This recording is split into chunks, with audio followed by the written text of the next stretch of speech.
की दुसरे एक जिद्दीचं उदाहरण म्हणजे आपले वसुधा देव. हा लहानपणापासून म्हणजे पहिल्यापासूनच एक स्वामींचे विचार पटले आणि यवतमाळला पहिल्यांदा तिथं संपर्क आला आणि त्याच्यानंतर तिने किंवा हे कार्य केलं माहीत नाही, पण ते सुद्धा कार्य होत गेलं आणि त्याचं प्रकटन म्हणजे त्याच्यावर एक तिने थिसिससुद्धा आपलं व्यक्त केलं शिक्षणाबाबत आणि ते शिक्षणोपनिषद अशा रूपाने छापण्यात आलेलं आहे. तो एक युग आहे, त्याच्याबद्दल आपल्याला सांगतील आणि संध्याजीने त्याचा प्रत्यक्ष सगळे एक एक ओळोळ वाटली आहे तर ते आपलं मनोगत व्यक्त करतील. तर पुढचा कार्यक्रम तुम्ही सांगा. डॉक्टर वसुधा विनोद देव आणि ह्यांनी जे पुस्तक लिहिलं आहे ते आहे चिन्मय शिक्षणोपनिषद, म्हणजे गुरुदेवांच्या शैक्षणिक विचारांवर उपनिषदासारखा ग्रंथ तयार झालेला आहे. त्याचं विमोचन परमपूज्य स्वामींच्या हस्ते व्हावं ही नम्र विनंती.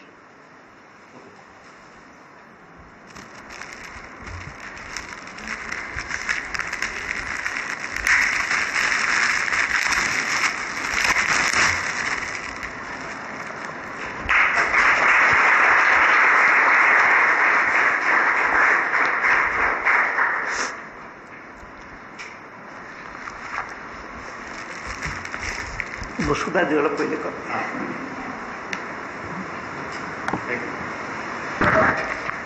कमल नाही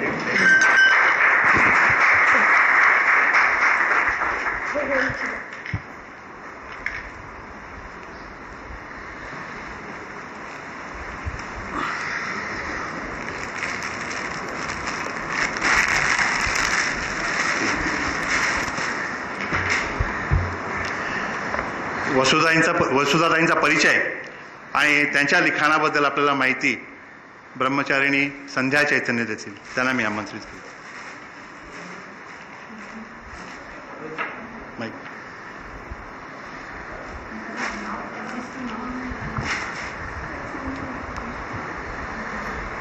हरिओम.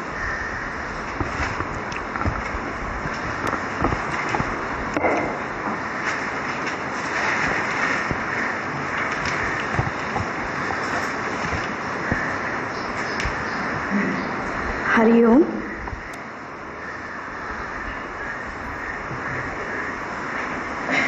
संस्कृतेर्वीक्षहानिं च भारतस्य च दुःस्थितिं द्रवितं हृदयं यस्य तं वंदे महामुनिं. परमपूज्य गुरुदेव त्यांना जे ज्ञान प्राप्त झालं ती ज्ञानाची गंगा घेऊन ते संबंध भारतभर त्यांनी भ्रमण केलं. तपोवन महाराजांनी त्यांना सांगितलं होतं की आधी भ्रमण कर म्हणून, आणि त्यावेळेला त्यांनी जो भारत पाहिला होता त्यावेळेला जे वर्णन देत या श्लोकामध्ये संस्कृते हे वीक्ष हानिंच, संस्कृतीची हानी त्यांनी पाहिली होती. आणि नुसती पाहून अरे अरे असं नाही म्हटलं तर हृदय द्रवित झालं, पण केवळ अरे अरे म्हणून नाही थांबले, तर त्यांनी त्याच्यावर आयुष्यभर आपल्या जीवनाच्या शेवटच्या क्षणापर्यंत झटत राहिले.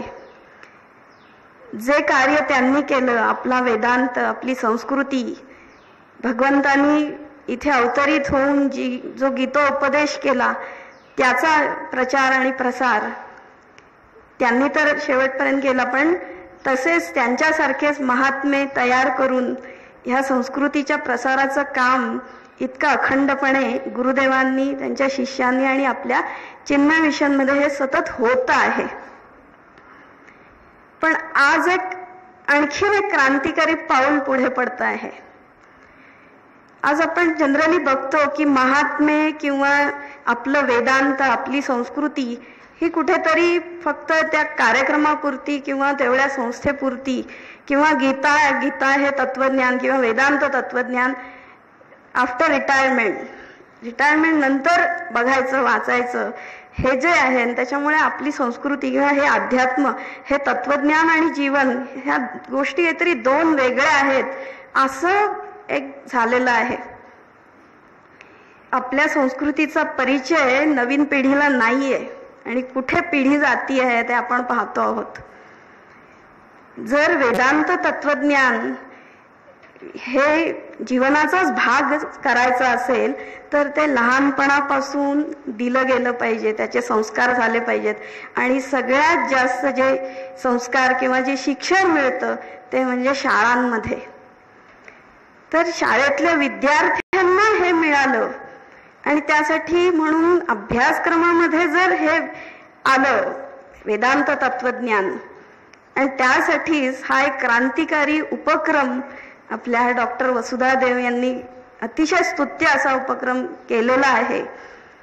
त्यांचं जे स्वप्न आहे, खूप तळमळ जी आहे, गुरुदेवांची जशी तळमळ होती तशीच, की हे सगळ्यांमध्ये पोचलं पाहिजे आणि त्याच्यासाठी तसा शिक्षक पण बनला पाहिजे, वेदांती शिक्षक बनला पाहिजे आणि वेदांताचं ज्ञान सगळीकडे गेलं पाहिजे. आणि त्याच हेतूने गुरुदेवांची जी भाष्य आहेत गीतेवरची आणि सर्व उपनिषदांवरची आणि प्रकरण ग्रंथातली, तर त्यामध्ये त्यांना गुरुदेव एक शिक्षण तज्ज्ञ दिसलेला आहे.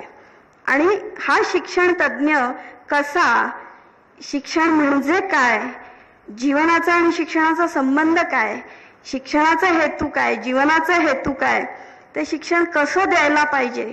आणि जेव्हा शिक्षण येतं तर त्या शिक्षणामध्ये जे दोन मुख्य घटक आहेत, गुरु आणि शिष्य, तर गुरु कसा असावा, गुरु म्हणजे काय, शिष्य आणि गुरु शिष्य संबंध कसे असावेत, अध्यापन कसं करावं, शिक्षण काय दिलं जावं, वयोगटाप्रमाणे काय काय शिकवायला पाहिजे मुलांना. व्यक्तिमत्व विकास आपण म्हणतो, पण काय व्यक्ती म्हणजे काय तेच आम्हाला माहिती नसतं.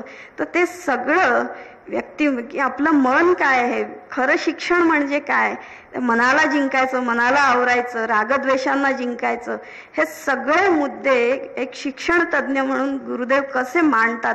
आणि त्यांनी वेगवेगळ्या आपल्या सगळ्या उपनिषदांच्या आणि गीतेच्या गुरुदेवांच्या भाष्यातून ते अगदी उतारे असे संकलित केलेले आहेत. आणि याच्यातून हे असं शिक्षण उपनिषद अशी ते सुंदर हा ग्रंथ तयार झालेला आहे, की ज्यातून नक्कीच असे शिक्षक घडतील, वेदांती शिक्षक घडतील. आणि त्याच्यामधून गुरुदेवांचं जे हे ज्ञान आहे ते मुलांना दिलं जाईल. शिक्षकांना म्हणजे केवळ शिक्षणाची जी व्याख्या झाली आहे की पुस्तकातून वहीमध्ये आणि वहीतून पुस्तकात इतकंच, पेपरमध्ये इतकं न राहता, तर जी मूल्य आहेत, आपली संस्कृती आहे, आपल्या जीवनाचं जे ध्येय आहे ते रुजवलं जाईल.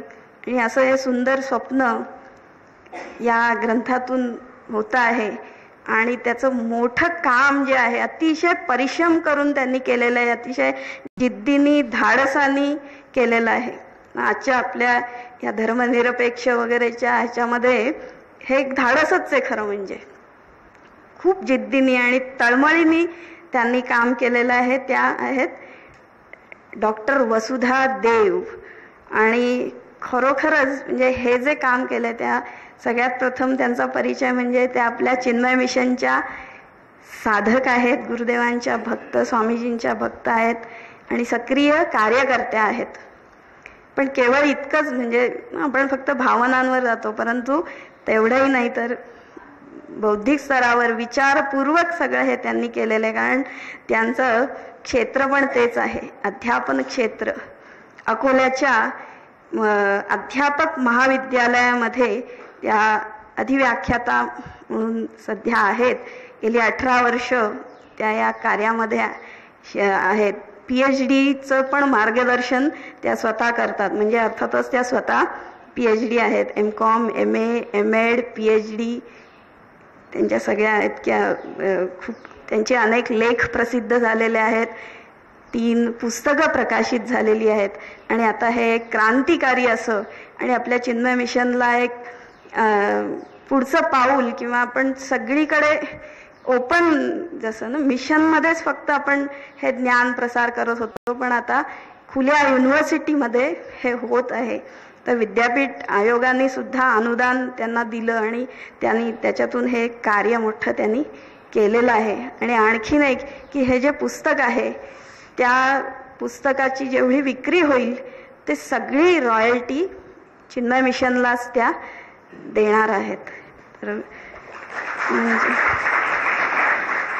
म्हणजे आपल्या गुरुदेवांचं जे स्वप्न आहे, चिन्मय मिशनचं जे ध्येय आहे, वेदांत प्रसार, आपल्या संस्कृतीचा प्रसार आणि अधिकाधिक आनंद तो खऱ्या अर्थाने दिला जाईल अशीच आपण करूया. हरिओम. सद्गुरुनाथ महाराज कुठल्या कार्यक्रमाला जाण्याच्या आधी आपण एक प्रेमाचं आणि कौतुकाचं प्रतीक म्हणून वसुधा देवीचं कौतुक करूया. त्यानंतर त्यांनी आपलं मनोगत व्यक्त करायचं शाल देऊन.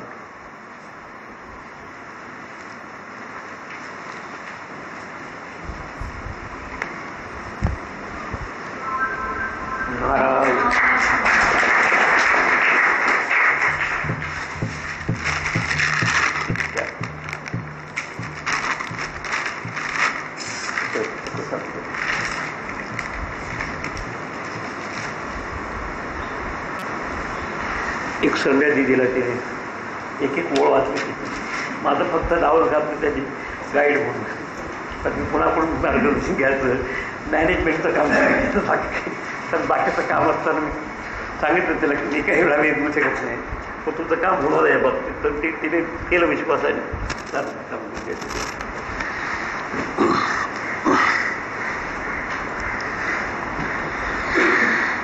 हरिओम. ओम चिन्मय सद्गुरुवे नमः.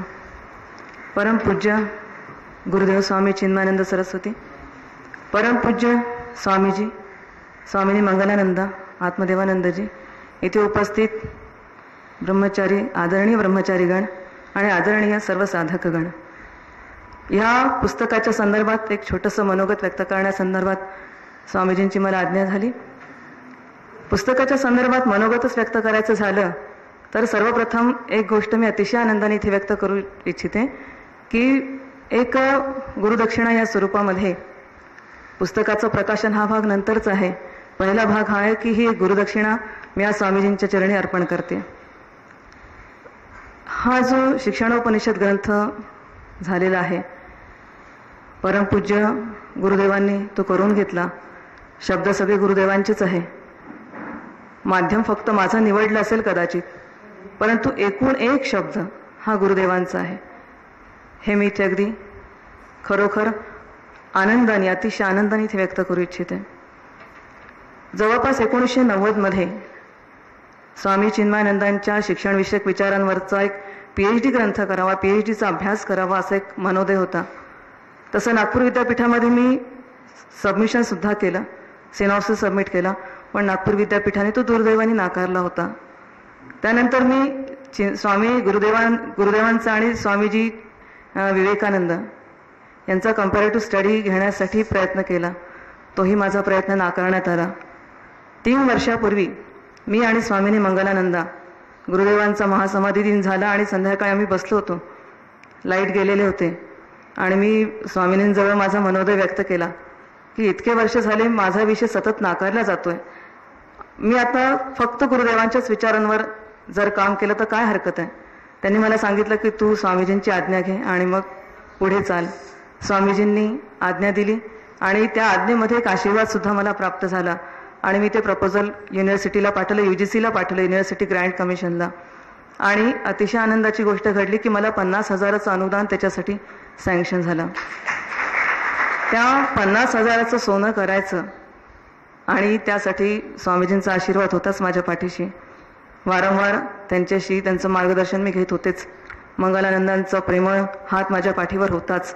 ह्या सगळ्या याच्यातून अक्षरशः गुरुदेवांच्या पुस्तकांचा अभ्यास करून त्याच्यामधले शिक्षण विषयक जे विचार आहेत ते मला अतिशय याच्यासाठी भावले की मी BEd कॉलेजमध्ये फिलॉसॉफी शिकवते, एज्युकेशनल फिलॉसॉफी शिकवते. त्याच्यामध्ये इंडियन वेस्टर्न्स अनेक फिलॉसॉफर्स शिकवण्यात आले, पण माझ्या असं लक्षात आलं की शिक्षणाचा सर्वंकष विचार संपूर्ण जीवनाच्या स्तरावर, मानवी जीवनाच्या संपूर्ण स्तरावर सर्वंकष विचार करणारं जर कोणतं व्यक्तिमत्व असेल तर ते फक्त गुरुदेव आहेत. याचं महत्त्वाचं कारण की सर्व शिक्षण तज्ज्ञांनी आत्तापर्यंत केवळ कुठे प्राथमिक स्तराचा विचार केला, कुठे माध्यमिक स्तराचा विचार केला, कुठे हायर एज्युकेशनचा विचार केला, पण गुरुदेवांच्या विचारसरणीमध्ये मला असं आढळलं की जन्मपूर्व अवस्थेपासून गुरुदेवांनी शिक्षणाचा विचार केलेला आहे. बालकाला जर सुसंस्कृत करायचं असेल तर त्याला जन्मपूर्व अवस्थेपासून शिक्षण देणं, अर्थात माता पालक शिक्षणापासून गुरुदेवांनी विचार केला आणि जन्मपूर्व अवस्थेपासून जर बालकाला शिक्षण दिलं तर पुढे जाऊन तो संस्कृतीची पताका जगभर नेऊ शकेल असं त्यांनी प्रांजळ तिथे कबुली दिलेली आहे. शिक्षणाच्या अनेक संकल्पना अभ्यासल्या. त्याच्यामध्ये कुठे वर्तन परिवर्तन म्हणजे शिक्षण असायचं, कुठे पॉझिटिव्ह चेंज इन बिहेवियर म्हणजे एज्युकेशन असायचं. परंतु गुरुदेवांचा जो विचार होता त्याच्या पलीकडचा जाणारा होता.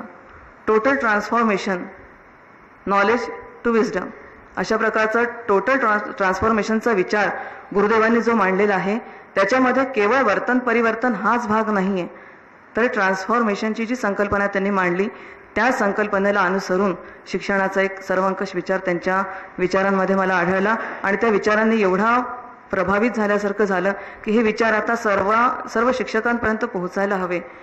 याचं कारण की ज्या घटकांना धरून आज आम्ही लोक शिक्षण देतो आहोत, बालकांना समोर धरून आम्ही शिक्षण देतो, पण बालकांना जरी समोर धरलेलं असलं तरी बालकांचं मन ह्या सगळ्या शिक्षण प्रक्रियेतून दुर्लक्षित राहत आहे. आणि शिक्षणातला जर महत्त्वाचा कुठला घटक असेल तर तो मन आहे, मानवी मन.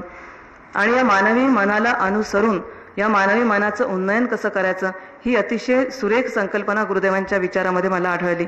आणि UGC अंतर्गत जो प्रोजेक्ट सबमिट केला त्याचे 2 महत्त्वाचे निष्कर्ष असे निघाले की आधुनिक शिक्षण प्रणाली ही मानवाला, व्यक्तीला जीवनाची ध्येय द्यायला असमर्थ आहे.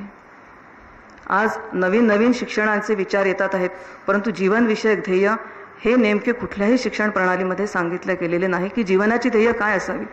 जी जीवनाची ध्येय असतात ती शिक्षणाच्या माध्यमातून संक्रमित व्हायला हवीत, परंतु ही जीवनाची ध्येय मिळालेली नाहीत.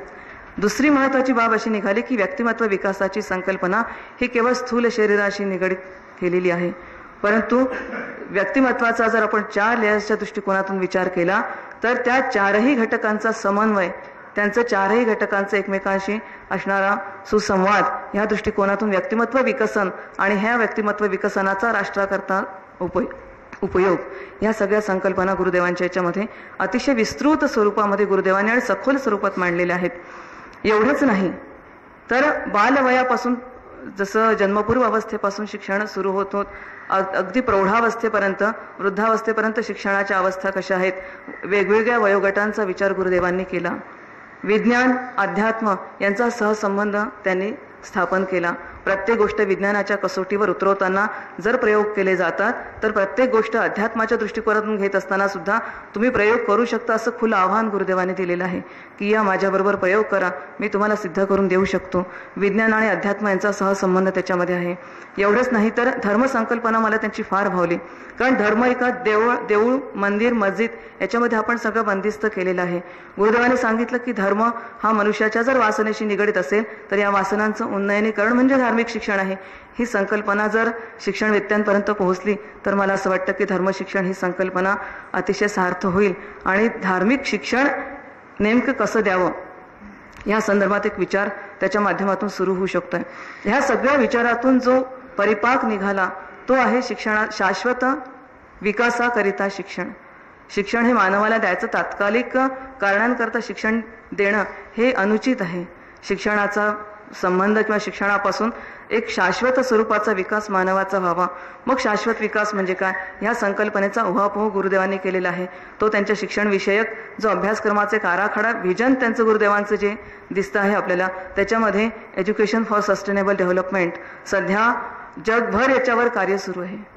पण हे सगळं कार्य करत असताना फक्त एक्स्ट्रोव्हर्ट होऊन हे कार्य होत आहे की तंत्रज्ञान विज्ञान या दृष्टिकोनातूनच हे सगळं कार्य घडत आहे, परंतु त्याच्या पलीकडेही त्याला अधिष्ठान जे असतं त्या अधिष्ठानालाच शिक्षण क्षेत्र हे सगळं विसरून राहिलं आहे. म्हणून हे अधिष्ठानाची पुनर्जागृती जी गुरुदेवांनी केली हाच एक दृष्टिकोन डोळ्यासमोर होता. आणि हे सगळं करत असताना हे संपूर्ण शिक्षण उपनिषदाची संकल्पना साकार झाली. ही संकल्पनातच मुळात अशी आहे की या ठिकाणी उपनिषदांप्रमाणेच गुरु हे प्रत्यक्ष परमपूज्य गुरुदेव आहेत आणि यांच्यासमोर बसलेला शिष्य हा असा प्रत्येक शिक्षण साधक आहे की ज्याच्या मनात आज शिक्षणाबद्दलच्या ज्या सगळ्या भ्रामक समजुती झालेल्या आहेत. शाळेत जातो म्हणजे शिक्षण, पदव्या घेतो म्हणजे शिक्षण, पांडित्य आलं म्हणजे शिक्षण, साक्षर झालो म्हणजे शिक्षण, अशा जे सगळे गैरसमज निर्माण झाले ते सगळे गुरुदेवांनी एक हे नाही हे नाही, शिक्षण म्हणजे हे नाही, शिक्षण म्हणजे ते नाही, मग नेमकं शिक्षण म्हणजे काय असं गुरुदेव स्वतः त्याच्यामधून एक उपनिषद या दृष्टिकोनातून आपल्या सगळ्या शिक्षण साधकांसमोर आणि सगळ्या आपल्या शिष्यांसमोर ते मांडतात आहेत. ही संकल्पना त्याच्यामध्ये आहे. म्हणून इथे कुठेही लेखिकेची भूमिका माझी नाही, फक्त शब्दांकन करते मी आहे आणि मार्गदर्शक स्वामीजी आहेतच. ह्या शिक्षणोपनिषदातून उपनिषदाचं महावाक्य निघायला हवं असतं. शिक्षण उपनिषदाचं महावाक्य गुरुदेवांनी एका ठिकाणी म्हटलेलं आहे की आता शिक्षणाला विचार करावा लागेल, बॅक टू वेदा, वेदाकडे परत जावं लागेल. मग बॅक टू वेदा हे जर इंग्लिशमध्ये आहे तर म्हटलं तर संस्कृतमध्ये याचं काय होऊ शकेल. म्हणून वेदाध्ययनाय प्रवर्तनाय, पुन्हा वेदांकडे परत आपल्याला जावं लागेल. पुन्हा वेदांकडे परत आपण गेलो तरच आता मानवी विकास शक्य आहे, तरच व्यक्तिमत्व विकासाची संकल्पना शक्य आहे आणि तरच बालकाचा विकास आणि एक समर्थ राष्ट्राची निर्मिती. कारण गुरुदेव स्वतः राष्ट्रभक्त होते, कट्टर राष्ट्रभक्त होते. शालिनीताई मराठेंच्या पुस्तकामध्ये त्यांच्या भाषणाचा पूर्ण अनुवाद दिलेला आहे.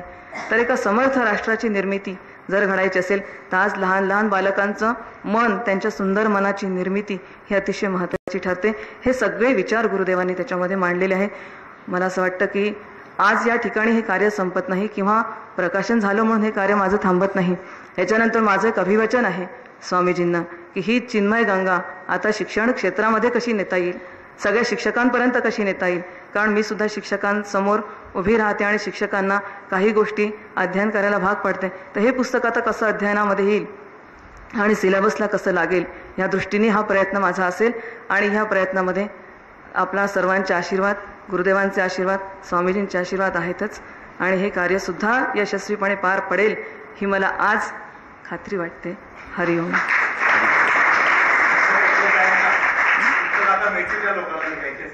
हो, मी 20 कॉपीज आणलेल्या आहेत. 150 रुपये त्याची किंमत ठेवलेली आहे. 20 कॉपीज आहेत माझ्याजवळ. मूळ किंमत 200 रुपये आहे. आज ज्यांना हवं असेल त्यांना ते 150 रुपयात आपल्याला देऊ शकतील.